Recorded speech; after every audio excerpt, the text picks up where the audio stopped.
क्योंकि सभ्याचार बारे बड़ा रौला पै रहा। जो असीं टैलीविजन भी वेखते हैं, जिहड़े गीत गाउण वाले ने जां नੱਚਣ वाले ने, सारे कोई खबरां देण वाला जां कोई सानूं कोई आम लेखक मिलदा, वो यही कह रहे हैं सारे भी सभ्याचार की सेवा कर रहे हैं। तो वो फिर असीं ये सोचा कि साडे सारे जिहड़े साथी ने उन्होंने ये पता लगे भी सभ्याचार है की है, सभ्याचार बनता किवें, सभ्याचार के विकास च किसका योगदान है। तो उस तो ये साडियां क्लासां का जिहड़ा ये सिलसिला शुरू हो गया। मैं 10 वार लग चुकी ने।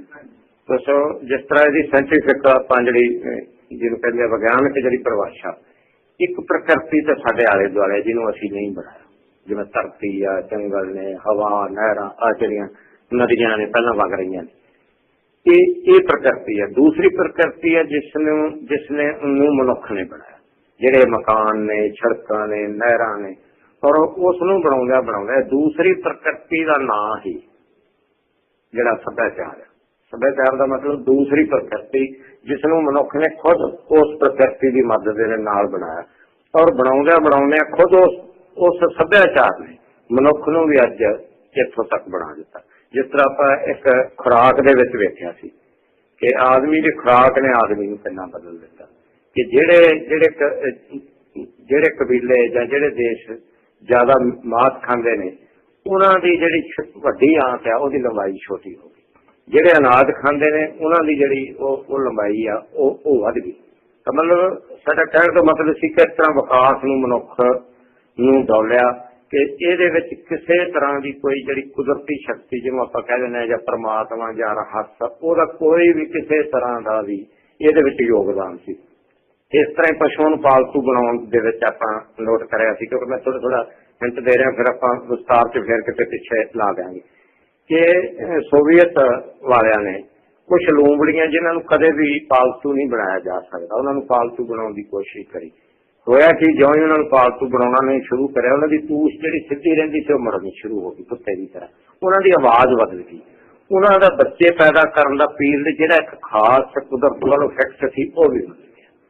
तो मतलब इनिया चीजा ने अभी वो फिर कढ़िया कि जी साड़ी मझ का सिंह भी है कि अफ्रीका वाली मझ का सिंह है, उन्होंने फर्क का भी यही कारण है कि इहनूं पालतू किसी विशेष एरिए च बना लिया गया। वो अजे भी शेरां दे नाल मुकाबला करदियां ने उस तरह के उन्होंने जिहड़े सिंह। इस तरह आप खुराक दे विच वेखिया सी कि इंग्लैंड दे विच उन्होंने एक एक्सपैरीमेंट करिया कि कुछ नूं घट दुध दिता गया इक्को एज ग्रुप के बच्चों ने, कुछ नूं थोड़े दुध की मात्रा वधा दी, जिन्हां नूं दुध की मात्रा वधा दी गई उन्हां दे कद लंबे हो गए, दूसरिਆਂ ਦੇ कद छोटे रह गए। तो मतलब एक एक चीज का इसका कितना दिमाग से होर सारिया चीज़ों से असर पिया। तो पिछले बार आप जरा असी रैश पे सी साडा आ नहीं सका, अगली बारी फिर लै लांगे। तो इस तरह इस सभ्याचार दे विच असी अलग अलग ला रहे हैं। ये जरा हुण अपना चल रहा भी रक्षा की खोज च, इस तरह दुश्मनों तो रक्षा, फिर अपनी धुप गर्मी तो रक्षा रैश बना के, इस तो बाद किस तरह बीमारियों तो रक्षा, फिर होर लांगे पिछे आप होर ले लें।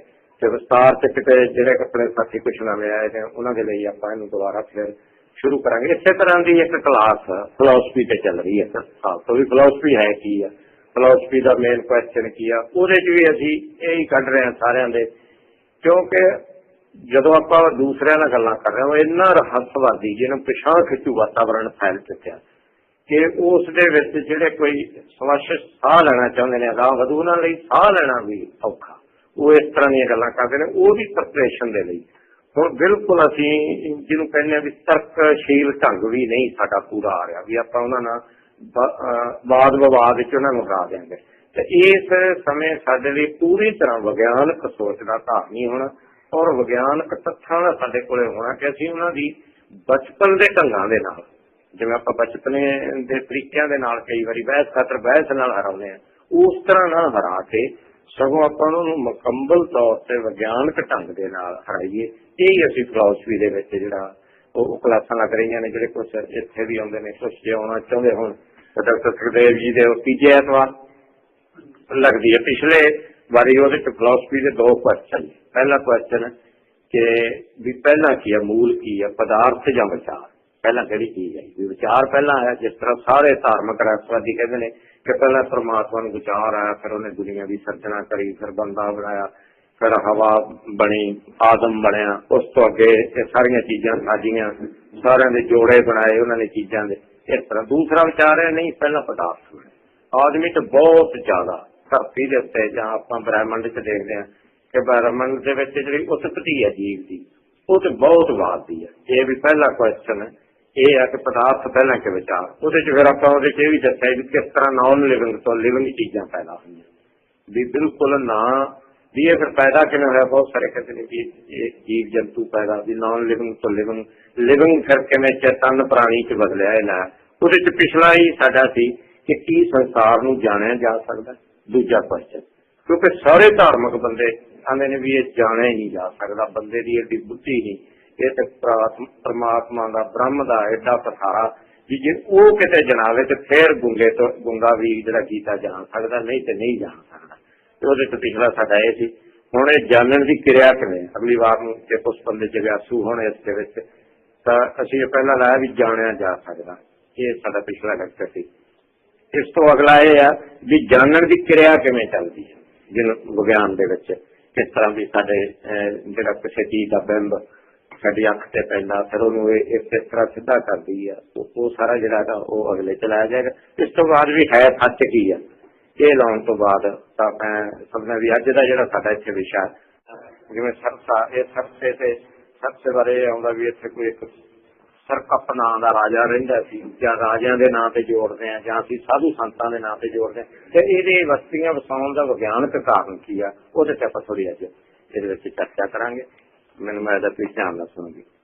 ਮਨੁੱਖ ਜਦੋਂ ਟਿਕ ਕੇ ਰਹਿਣ ਲੱਗ ਗਿਆ, ਟਿਕ ਕੇ ਮਨੁੱਖ ਕਦੋਂ ਰਹਿਣ ਲੱਗ ਗਿਆ ਜਦੋਂ ਮਨੁੱਖ ਖੇਤੀ ਕਰਨ ਲੱਗ ਗਿਆ। ਜਿੰਨਾ ਚਿਰ ਮਨੁੱਖ ਨੇ ਖੇਤੀ ਨਹੀਂ ਕਰੀ ਉਹਨਾਂ ਚਿਰ ਉਹ ਕਿਸੇ ਵੀ ਜਗ੍ਹਾ ਤੇ ਟਿਕ ਸ਼ਿਕਾਰ ਦੇ ਮਗਰ ਸ਼ਿਕਾਰ ਤੇ ਮਗਰ ਦਿੱਕ ਕਾਲ ਦਾ ਉਹਦੇ ਲਈ ਕੋਈ ਮਤਲਬ ਨਹੀਂ ਸੀ, ਰਾਤ ਦਿਨ ਦਾ ਉਹਦੇ ਲਈ ਕੋਈ ਮਤਲਬ ਨਹੀਂ ਸੀ। ਇਹ ਜਿਹੜਾ ਦਿੱਕ ਤੇ ਕਾਲ ਦੂਰੀਆਂ ਦੂਰੀ ਵੀ ਉਦੋਂ ਹੀ ਮਨੁੱਖ ਨੂੰ ਦਾ ਪਤਾ ਲੱਗਿਆ ਵੀ ਜਦੋਂ ਵਾਰ-ਵਾਰ ਉਹਨੇ ਆਪਣੇ ਟਿਕਾਣੇ ਤੇ ਆਉਣਾ ਹੁੰਦਾ। ਫਿਰ ਆਪਾਂ ਇਹ ਨੇ ਵੀ ਮੇਰਾ ਘਰ ਅੱਡੇ ਤੋਂ ਇੰਨੀ ਦੂਰ ਹੈ, ਮੇਰਾ ਘਰ ਥਾਣੇ ਤੋਂ ਇੰਨੀ ਦੂਰ ਹੈ, ਮੇਰਾ ਘਰ ਸਕੂਲ ਤੋਂ ਇੰਨੀ ਦੂਰ ਹੈ, ਮੇਰਾ ਘਰ ਸਰਸੇ ਤੋਂ ਇੰਨੀ ਦੂਰ ਹੈ, ਮੇਰਾ ਘਰ ਮੇਰੇ ਜਿਹੜਾ ਸਕੂਲ ਤੋਂ ਇੰਨੀ ਦੂਰ ਹੈ, ਹਸਪਤਾਲ ਤੋਂ। ਦੂਰੀਆਂ ਦਾ ਮਤਲਬ ਸਾਡੇ ਲਈ ਜਦੋਂ ਬੰਦਾ ਟਿਕਦਾ ਹੀ ਨਹੀਂ, ਜਦੋਂ ਅੱਜ ਇੱਥੇ ਸ਼ਿਕਾਰ ਹੈ ਨਹੀਂ ਫੜਿਆ ਗਿਆ ਅਗਲੇ ਉੱਥੇ ਮਾਰ ਲਿਆ ਉੱਥੇ ਖਾ ਲਿਆ ਉੱਥੇ ਰਹਿ ਗਏ ਉਦੋਂ ਅੱਗੇ ਚਲ ਗਏ, ਉਹਦੇ ਲਈ ਦਿੱਕ ਤੇ ਕਾਲ ਜਿਹਨੂੰ ਆਪਾਂ ਆਨੇ ਵੀ ਸਪੇਸ ਐਂਡ ਟਾਈਮ ਦਾ ਕੋਈ ਮਤਲਬ ਨਹੀਂ ਸੀ। ਤੇ ਇਸੇ ਤਰ੍ਹਾਂ ਜਿੰਨਾ ਜਦੋਂ ਖੇਤੀ ਨਹੀਂ ਕਰਨ ਲੱਗਿਆ ਉਹਦੇ ਲਈ ਟਿਕਣ ਦਾ ਕੋਈ ਮਤਲਬ ਨਹੀਂ ਸੀ, ਉਹਦੇ ਟਿਕ ਕੇ ਰਹਿਣ ਦਾ। ਇਸ ਕਰਕੇ ਇਸ ਗੱਲ ਦਾ ਇਹ ਵਿਗਿਆਨਕ ਕਾਰਨ ਹੈ ਜਿਉਂ ਹੀ ਖੇਤੀ ਹੋਣੀ ਸ਼ੁਰੂ ਹੋਈ ਉਹਦੇ ਬਸਤੀਆਂ ਦਾ ਜਿਹੜਾ ਉਹ ਨਿਰਮਾਣ ਹੋਣਾ ਸ਼ੁਰੂ ਹੋਇਆ। ਅੱਜ ਤੋਂ ਇਹ ਹਜ਼ਾਰਾਂ ਹੀ ਸਾਲ ਪਹਿਲਾਂ ਇਹ ਜਿਹੜਾ ਹੋਇਆ ਹਿੰਸਕ ਜੀਵ ਜੰਤੂਆਂ ਤੋਂ ਰੱਖਿਆ ਲਈ ਬਸਤੀਆਂ ਦੇ ਚਾਰੋਂ ਤਰਫ ਫਿਰ ਵਾੜ ਬਣਾਈਆਂ ਜਾਣ ਲੱਗ ਗਈਆਂ।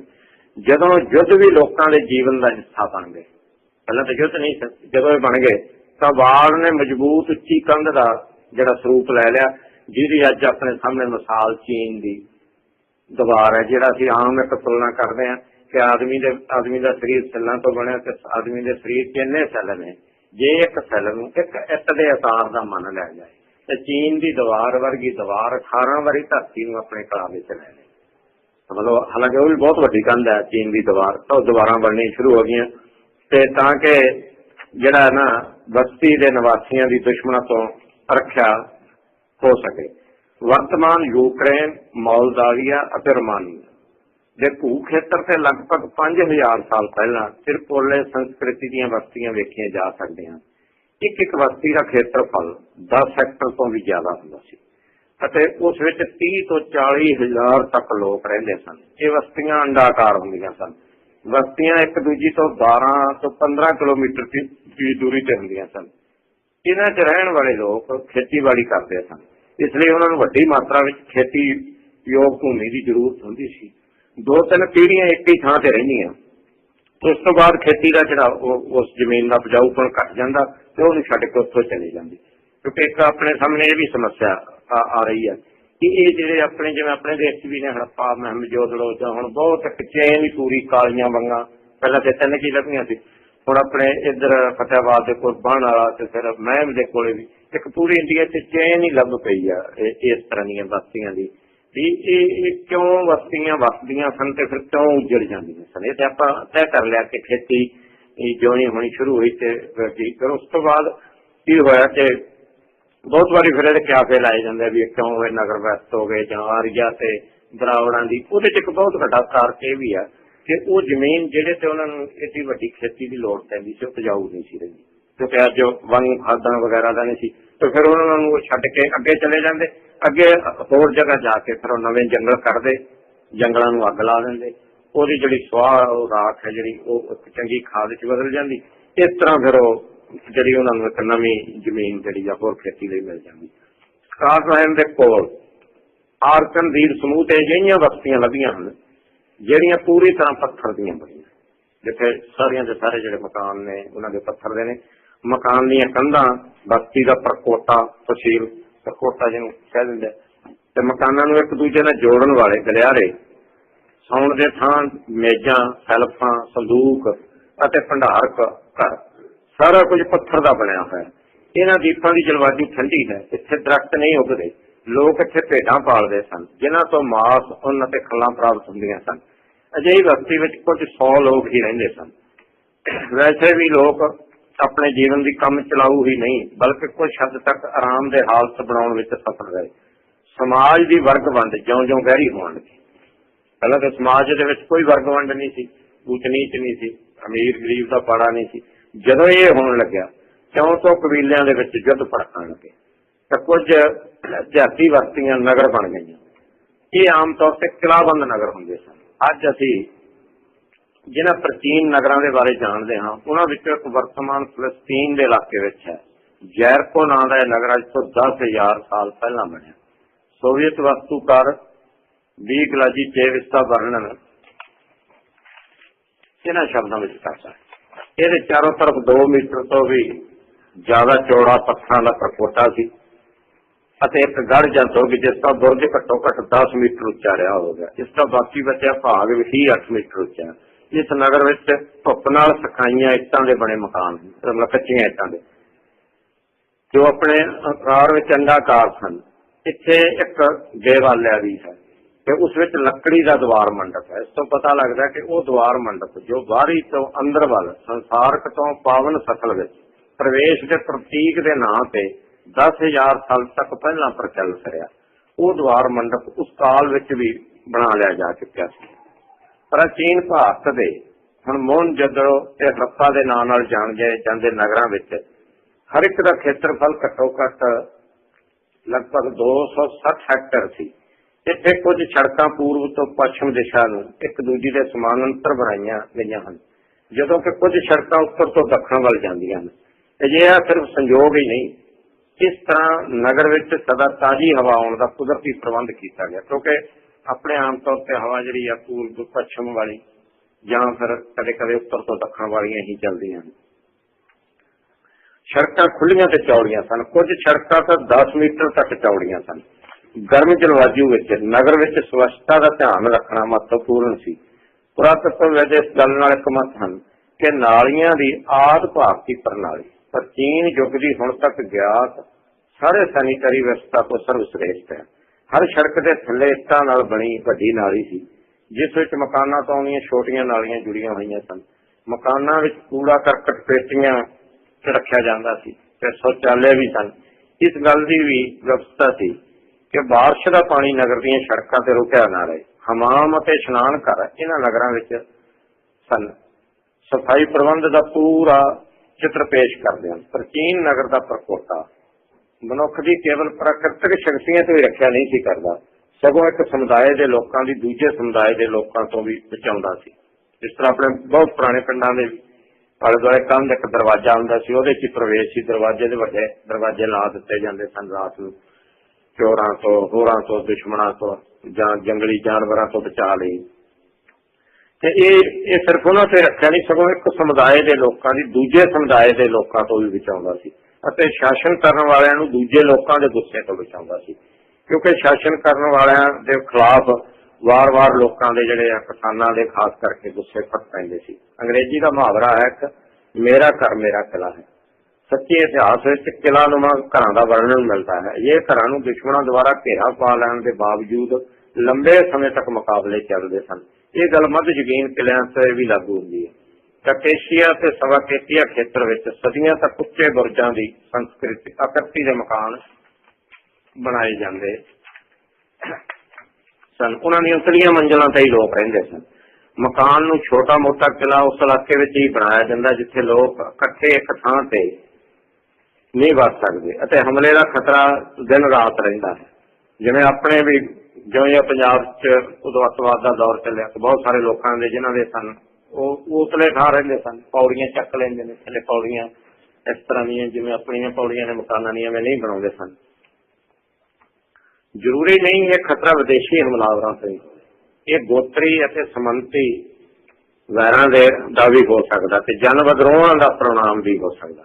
ਮੈਸੋਪੋਟਾਮੀਆ ਅਤੇ ਏਸ਼ੀਆ ਮਾਈਨਰ ਵਿੱਚ, ਮੱਧ ਅਮਰੀਕਾ ਤੇ ਉੱਤਰੀ ਯੂਰਪ ਵਿੱਚ, ਦੱਖਣੀ ਅਫਰੀਕਾ ਅਤੇ ਮਾਈਕਰੋਨੇਸ਼ੀਆ ਵਿੱਚ, ਭਾਰਤ ਅਤੇ ਚੀਨ ਵਿੱਚ, ਸੰਖੇਪ ਵਿੱਚ ਜਿੱਥੇ ਜਿੱਥੇ ਵੀ ਮਨੁੱਖ ਵਸਿਆ ਹਰ ਥਾਂ ਹੀ ਪੁਰਾਤੱਤਵ ਵਿਦਾਂ ਨੂੰ ਪ੍ਰਕੋਟੇ ਦੇ ਅਵਸ਼ੇਸ਼ ਮਿਲੇ ਹਨ।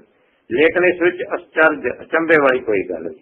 ਹੈਰਾਨੀ ਤਾਂ ਉਦੋਂ ਹੁੰਦੀ ਹੈ ਜਦੋਂ ਉਹਨਾਂ ਨੂੰ ਅਜਿਹੀ ਬਖਸ਼ੀ ਮਿਲ ਜਾਵੇ ਜਿਸ ਵਿੱਚ ਬਾਹਰੀ ਹਮਲਿਆਂ ਤੋਂ ਬਚਣ ਲਈ ਕੋਈ ਵਿਵਸਥਾ ਨਾ ਹੋਵੇ। ਵੈਸੇ ਇਹ ਹੀ ਨਹੀਂ ਸੋਚਣਾ ਚਾਹੀਦਾ ਕਿ ਸਾਰੇ ਨਗਰ ਦੁਰਗ ਹੀ ਸਨ ਤੇ ਨਾ ਹੀ ਸਾਰੇ ਦੁਰਗ ਨਗਰ ਸਨ। ਇਹਨਾਂ ਵਿੱਚ ਕੁਝ ਵਿੱਚ ਤਾਂ ਸੈਨਿਕ ਹੀ ਵਸੇ ਹੋਏ ਸਨ।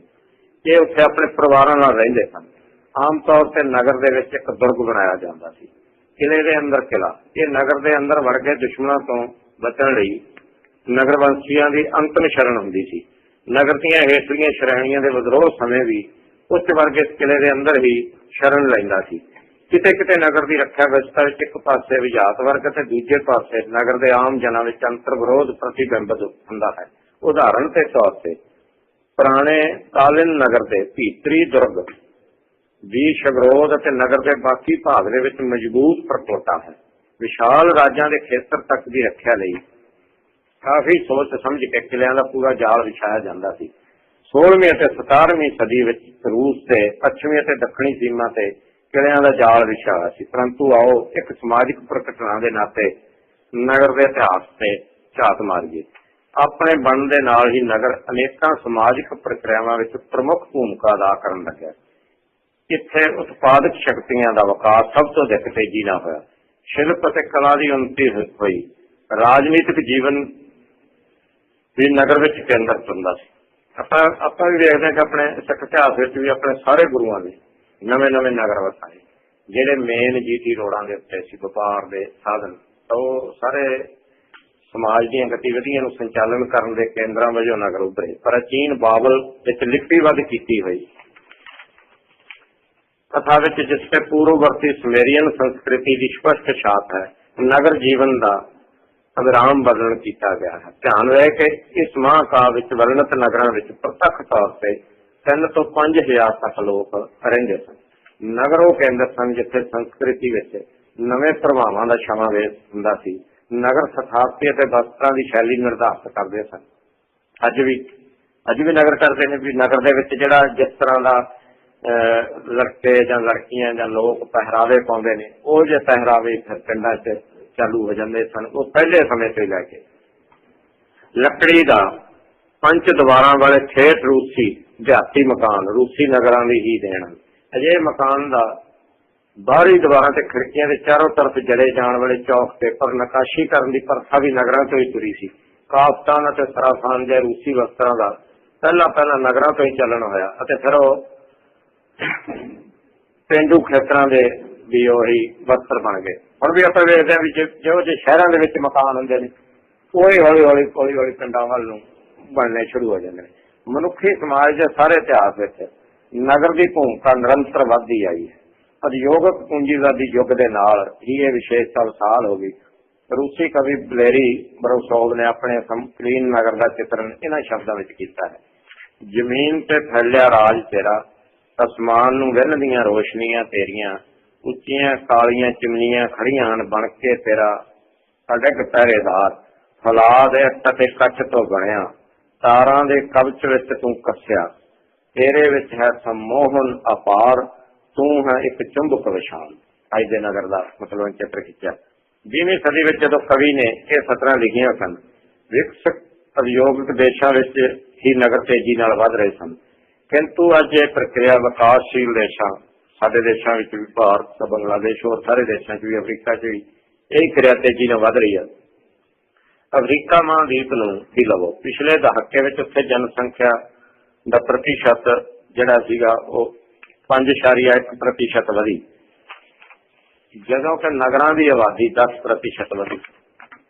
ਗੱਲ ਸਿਰਫ ਇਹ ਹੀ ਨਹੀਂ ਵੀ ਸ਼ਹਿਰੀਕਰਨ ਦੀ ਕਿੰਨੀ ਕਿਰਿਆ ਤੇਜ਼ ਹੈ, ਪਿੰਡਾਂ ਤੋਂ ਸ਼ਹਿਰ ਜਾਣ ਦੀ, ਵੀ ਕੁੱਲ ਜਨਸੰਖਿਆ ਦੇ ਉਹਨਾਂ ਦੀ 5% ਵਧੀ ਅਫਰੀਕਾ ਦੀ, ਲੇਕਿਨ ਸ਼ਹਿਰਾਂ ਦੀ ਜਨਸੰਖਿਆ 10% ਵਧੀ। ਗੱਲ ਸਿਰਫ ਇਹ ਹੀ ਨਹੀਂ ਕਿ ਅੱਜ ਸੰਸਾਰ ਦੀ ਅੱਧੀ ਆਬਾਦੀ ਨਗਰਾਂ ਵਿੱਚ ਵਸੀ ਹੋਈ ਹੈ। ਛੇਤੀ ਹੀ ਇਸ ਤੋਂ ਵੀ ਵੱਡਾ ਭੂ ਭਾਗ ਇੱਥੇ ਰਹੇਗਾ। ਪਿਛਲੀਆਂ ਸਦੀਆਂ ਵਿੱਚ ਪਿੰਡ ਤੇ ਨਗਰ ਦਾ ਪ੍ਰਭਾਵ ਵੱਧਦਾ ਗਿਆ। ਆਪਾਂ ਵੇਖਦੇ ਪਿੰਡ ਤੇ ਹਰ ਤਰ੍ਹਾਂ ਦਾ, ਅੱਜ ਪਿੰਡ ਬਿਲਕੁਲ ਉਹ ਪਿੰਡ ਨਹੀਂ ਰਹਿ ਗਿਆ। ਅੱਜ ਪਿੰਡ ਮਤਲਬ ਹਜ਼ਾਰਾਂ ਸੂਤਰਾਂ ਦੇ ਨਾਲ ਕੱਚਾ ਮਾਲ ਪੈਦਾ ਕਰਨ ਵਾਲਾ ਤੇ ਪੱਕੇ ਮਾਲ ਨੂੰ ਖਪਾਉਣ ਵਾਲਾ ਇੱਕ ਬਿਲਕੁਲ ਇਸ ਤਰ੍ਹਾਂ ਦਾ ਜੋੜ ਬਣ ਗਿਆ ਹੈ। ਨਗਰ ਵਿੱਚ ਮੁੱਲ ਪੱਧਤੀ ਪਿੰਡਾਂ ਵਿੱਚ ਖੇਤੀਬਾੜੀ ਕਰਨ ਵਾਲਿਆਂ ਤੱਕ ਵੀ ਫੈਲ ਰਹੀ ਹੈ। ਸੰਸਾਰ ਦਾ ਇਹ ਸ਼ਹਿਰੀਕਰਨ ਆਪਣੇ ਨਾਲ ਕੀ ਲਿਆਏਗਾ? ਕੀ ਇਸ ਦਾ ਇਹ ਪ੍ਰਣਾਮ ਹੋਵੇਗਾ ਕਿ ਪਿੰਡਾਂ ਦੀ ਹੋਂਦ ਹੀ ਮਿਟ ਜਾਏਗੀ? ਬਹੁਤ ਸਾਰੀਆਂ ਹਕੀਕਤਾਂ ਤੋਂ ਅਨੁਮਾਨ ਇਹਦੇ ਪੱਖ ਵਿੱਚ ਹਨ, ਕਿੰਤੂ ਬਹੁਤ ਸਾਰੀਆਂ ਗੱਲਾਂ ਇਹਦੇ ਵਿਰੋਧ ਵਿੱਚ ਵੀ ਹਨ। ਜਿੱਥੇ ਇੱਕ ਪਾਸੇ ਇਹ ਹੈ ਕਿ ਪਿੰਡ ਆਪਾਂ ਵੇਖਿਆ ਦਿੱਲੀ ਕਿੰਨੇ ਪਿੰਡਾਂ ਨੂੰ, ਮਤਲਬ ਸੈਂਕੜੇ ਪਿੰਡਾਂ ਨੂੰ ਆਪਣੇ ਲੀਡ ਗਈ ਹੈ ਵਿੱਚ, ਪਰ ਇਹਦੇ ਬਾਵਜੂਦ ਵੀ ਦਿੱਲੀ ਦੇ ਨੇੜੇ ਲਗਾਤਾਰ ਫਾਰਮ ਹਾਊਸਾਂ ਦਾ ਬਣਨਾ, ਦੁਬਾਰਾ ਸ਼ਹਿਰ ਵਾਲਿਆਂ ਦਾ ਉਸ ਭੀੜ ਦੇ ਵਿੱਚੋਂ ਜਿਸ ਤਰ੍ਹਾਂ ਇੰਗਲਜ਼ ਨੇ ਕਿਹਾ ਵਿਸਤੇ ਦੇ ਤਰੱਕੇ ਸ਼ਹਿਰਾਂ ਦਾ ਬਾਹਰ ਆਉਣਾ, ਗੁੜਗਾਵਾਂ ਸਾਈਡ ਤੇ ਹੋਰ ਸਾਈਡ ਤੇ ਆਪਾਂ ਦੇਖਦੇ ਹਾਂ ਬਣਨਾ, ਇਹ ਇੱਕ ਨਵਾਂ ਚੱਲਣ ਵੀ ਹੈ। ਸ਼ਹਿਰਾਂ ਦਾ ਭੀੜ ਵਿੱਚੋਂ ਨਿਕਲ ਕੇ ਬਾਹਰ ਆਉਣਾ ਵੀ, ਜਾਂ ਪਹਾੜਾਂ ਤੇ ਹੋ ਰਹੇ ਜਿਹੇ ਥਾਂ ਖਰੀਦਣੇ, ਇਹੋ ਨਹੀਂ। ਕੁਝ ਦੇਸ਼ਾਂ ਵਿੱਚ ਸਮਾਜ ਵਿਗਿਆਨੀ ਇਸ ਗੱਲ ਦੇ ਲੱਛਣ ਵੇਖ ਰਹੇ ਹਨ ਕਿ ਵੱਡੇ ਨਗਰਾਂ ਦੀ ਜਨਸੰਖਿਆ ਘਟ ਵੀ ਰਹੀ ਹੈ। ਖੈਰ, ਇਸ ਦਾ ਨਿਰਭਰ ਕਾਫੀ ਹੱਦ ਤੱਕ ਸਮਾਜਵਾਦ ਤੇ ਹੀ ਹੈ, ਕਿਉਂਕਿ ਜੇ ਪੂੰਜੀਵਾਦ ਰਹੇਗਾ ਤੇ ਕਿਰਿਆ ਦੋਨੇ ਹੀ ਜਿਹੜੀਆਂ ਚੋਂ ਵੱਡੀ ਜਿਹੜੀ ਕਿਰਿਆ ਹੈ ਸ਼ਹਿਰਾਂ ਦੇ ਵਿੱਚ ਜਾਣ ਦੀ ਉਹ ਵੱਧਦੀ ਰਹੇਗੀ।